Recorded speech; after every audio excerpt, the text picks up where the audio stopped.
We are so excited to welcome Nolan to do his presentation. Nolan is originally from Washington State, where he grew up and got a degree at Western Washington University in public relations. He has been working for the Community Alliance for Family Farmers this year on outreach and as a videographer. And after this year, he hopes to go to graduate school using his scholarship and get a master's in communication strategy, where he can further positive action against environmental destruction. So I'll go ahead and pass it over to you, Nolan. Perfect. All right, thank you. So just to start off, I'm just going to jump right into it because I got 20 minutes and my presentation is 20 minutes. So my presentation is going to be on how my experience in sustainable agriculture showed us that we aren't ducked.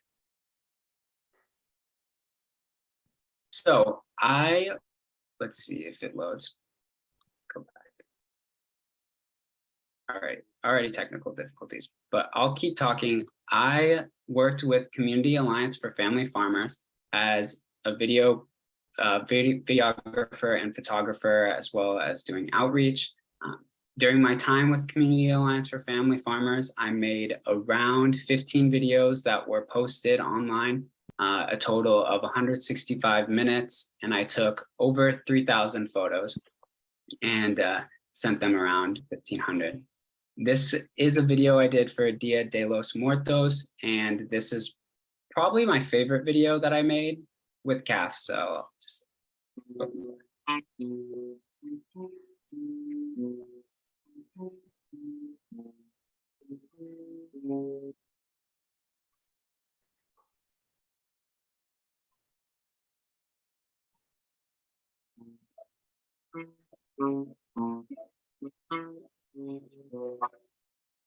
Y pues si yo no puedo ir a México, pues traer mi México aquí. Esta es mi cultura, esto es mío por generaciones, pero mío en el sentido de que tengo la costumbre de hacerlo cada año, ¿verdad? Pero es para todo el mundo que puede venir. Hay veladoras, si alguien quiere prenderle una veladora a alguien en especial, pueden hacerlo.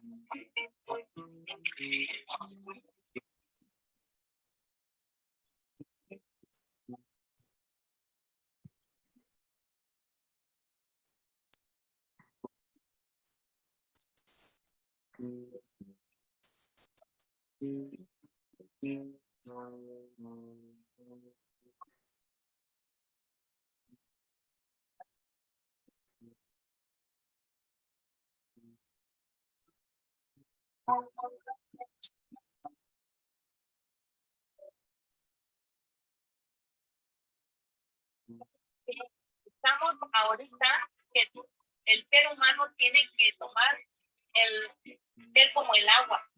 ¿Qué forma toma el agua cuando la pones en un vaso? En la del vaso. La pones en un bote, como del bote. Entonces, ¿qué nos está diciendo la madre naturaleza? Que tenemos que ser como el agua, tenemos que adaptarnos.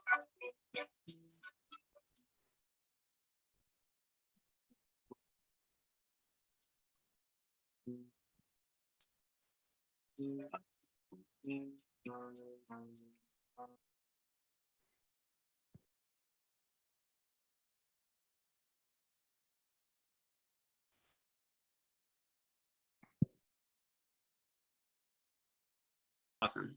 So moving forward, I took a ton of photos. This was a duck, a little baby duck I got at the Lopes family farm. This was a photo I took during CAF's 45th anniversary party event. Got this guy on the ranch. This is my lovely supervisor, Megan, and she has taught me so much my time with Community Alliance for Family Farmers. One of my favorite things that she really taught me was organizing and organization and how far that can go within an organization as well for yourself. This is on a rice farm. He's standing on, basically that's a planter. He drives it into the water and it plants the rice for him. This is most of the ecological farming team. I went to a lot of field days where the ecological farming team would show off new advancements in agriculture and sustainable agriculture. So I got to hang out with these guys a lot. This is on the left, we have Cindy, and she is the owner of Riverdance Farm. And then on the right, we have Esmeralda, who is an assembly member in California. And she actually just recently became a part of the agricultural committee. And she wasn't a part of the agricultural committee until after the farm tour at Cindy's place. So I like to think we might have influenced her a little bit by taking her out on the farm. On the left, this is Cecilia, and she is an assembly member as well, I'm pretty sure, and she has the district of like Sacramento all the way to Napa and then up to the Capay Valley and more north up into like the mountains. But she covers a lot of farmland and she supports a lot of CAF driven policies and stuff. On the right, we have Paul, who is our executive director at CAF. Here at field day on a walnut orchard, these are all walnut trees, and you can see in the top left they're starting to graft a different species of walnut onto an older walnut base, and you can see as you go to the right, you can see they're starting to grow, and then the rest of the pictures are grafts that have been grafted on for 15 to 20 years. You can see the big skirt is what they call it on the right. And the top part, the top walnut is probably a chandler, and the bottom, it looks like on the bottom left is a black walnut tree. The chandler is a lot better because the walnuts store better and last longer and taste better. And so they started grafting newer versions of the walnuts onto their older trees. Some pictures of some cherries. And getting into the presentation, I got some definitions. What is sustainable agriculture? I figure we might as well define it. And the definition that I liked is sustainable agriculture is to meet society's food and textile needs in the present without compromising the ability of future generations to meet their own needs. And I pulled this Venn diagram on the bottom. You can see environmental health, economic profitability, social and economic equity. You can't be a farm if you're not making any profits. You can't be sustainable if you don't have profits. So that's a big factor, as well as the health of the environment and the health and economics, making more equitable. An example of that, during my time at CAF, I went to Lopes Family Farm, which is a rice farm, and they had just started incorporating ducks into their rice fields. This is a practice that started in Japan. You can see it translated the power of duck. And what happens is you take the ducks onto the fields as babies, and they come in and they eat the weeds and they eat the insects in your rice fields, and protecting the rice from, because they don't eat the rice, protecting the rice from weeds overtaking them.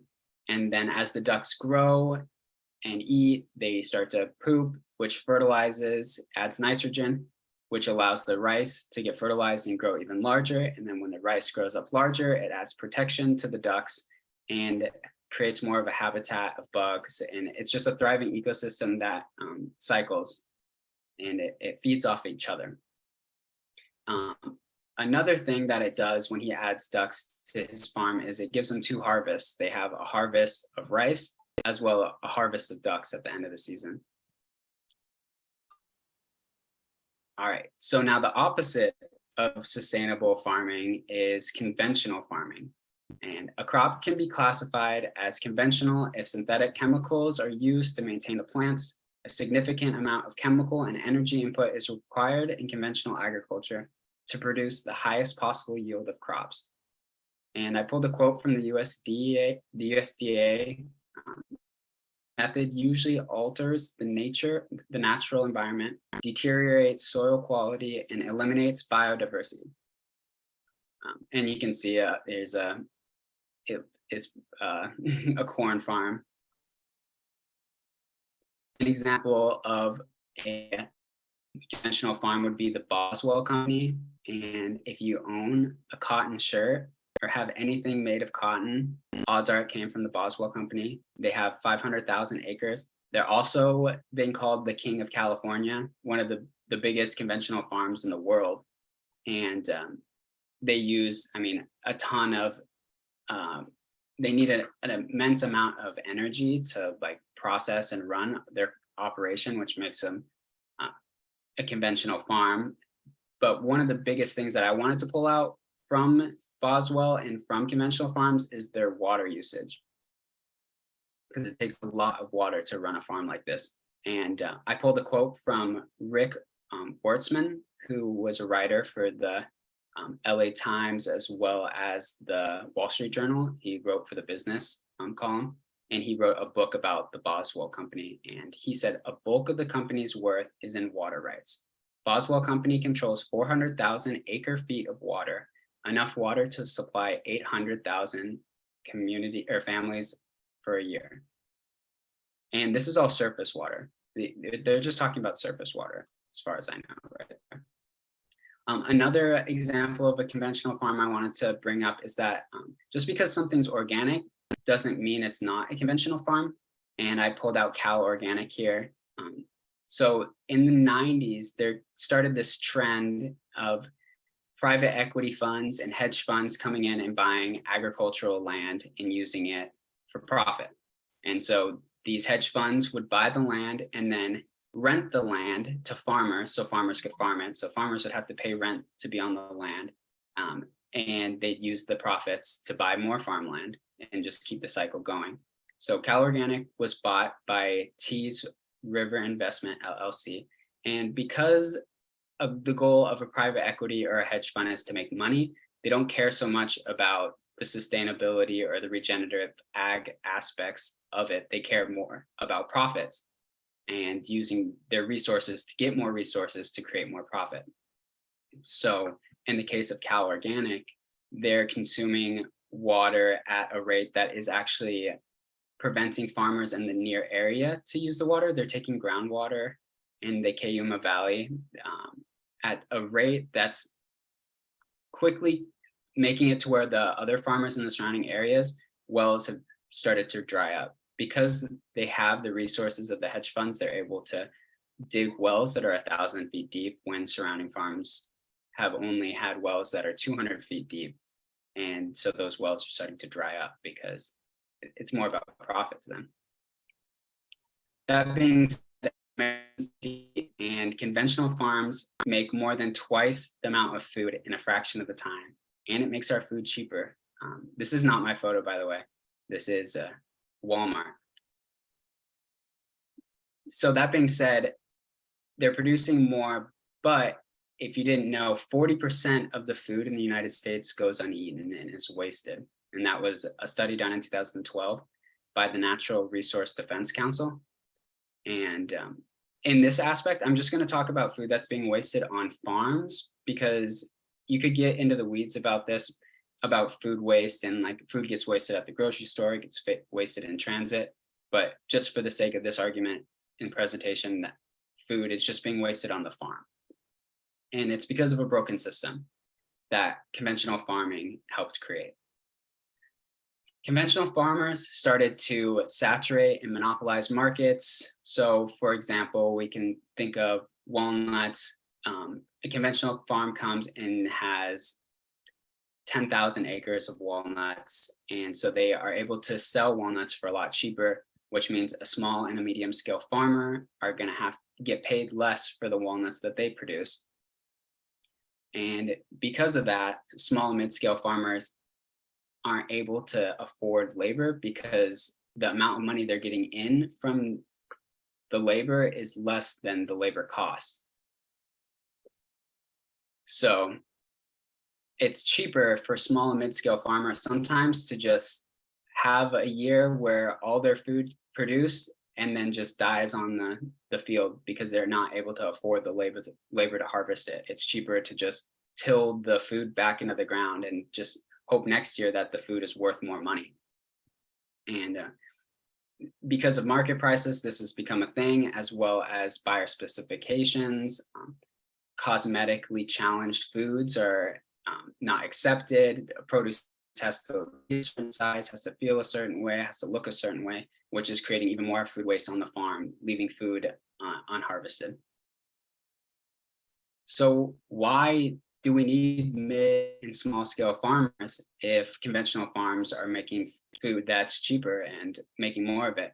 And the reason that we need them is because of their values and their understanding of the land and their being sustainable, being able to produce food in a way that can keep happening years.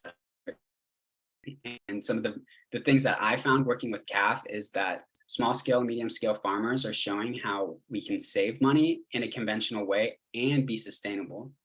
Those two can go hand in hand. You can save money and be sustainable.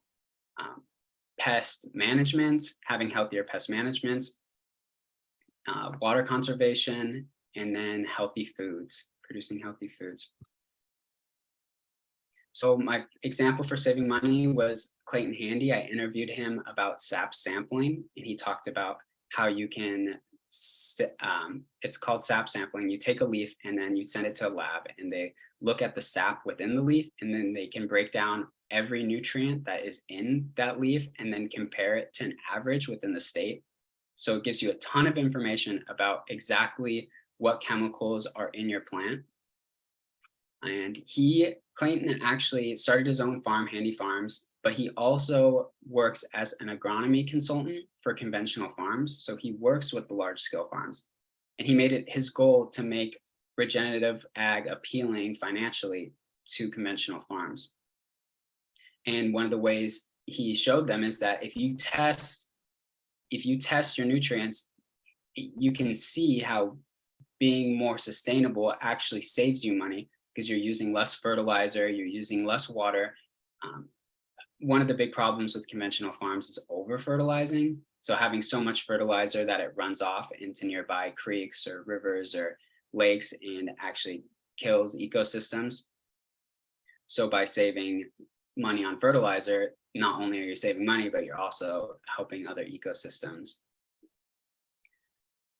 Another was fighting pests in a way that is healthy for people. Pesticides are obviously really unhealthy. So sustainable medium and small scale farmers are using pheromones, which is a new method that's developing where you can prevent insects from mating in areas. This is actually on a walnut farm or walnut orchard. And this is the lady who's talking about the different methods of pest management.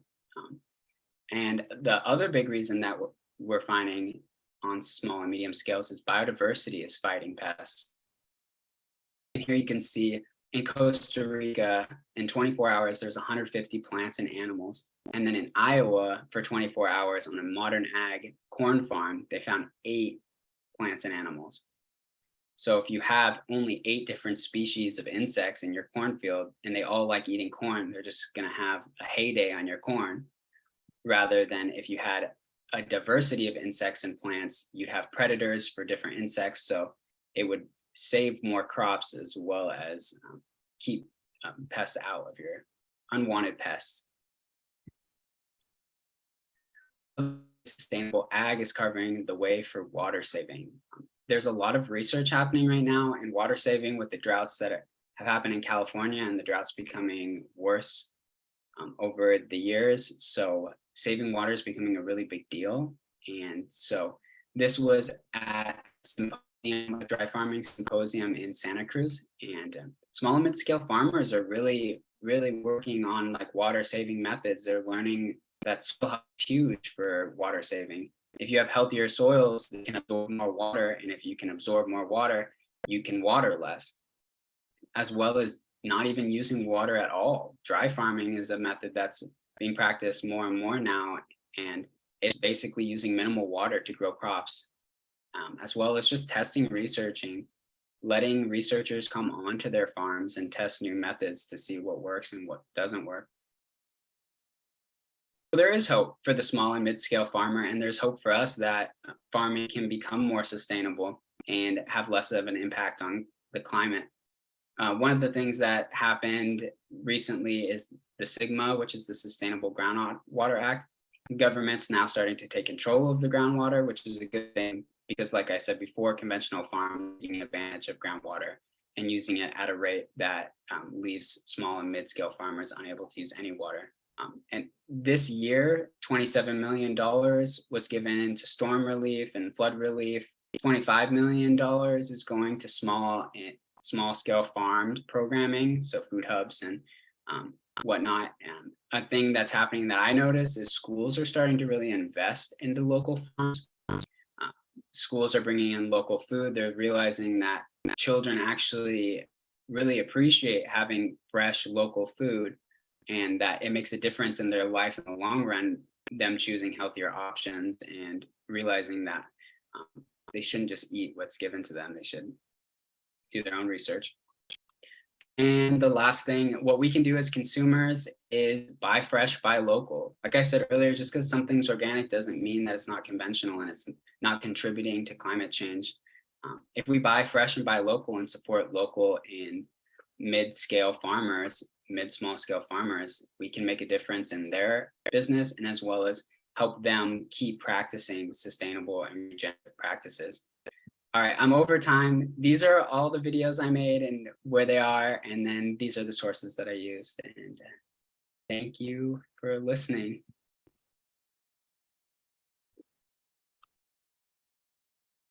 Thank you so much, Nolan. I know you've been getting lots of love in the chat and great comments throughout your whole presentation. So again, thanks so much. It sounds like you have been very appreciated at CAF. If anyone wants to unmute for a quick comment, we are over time, and then we can move on to our next presentation. Just grab some water downstairs. This is Megan from CAF. I just wanted to thank Nolan for all the work this year in both making beautiful photos and videos, but also having a mind for doing outreach and making sure that the information gets out into the community and out to the farmers who we work with. So thank you, Nolan. Thank you guys. Thanks everyone for listening, and I hope you guys all learned something, have something to take away.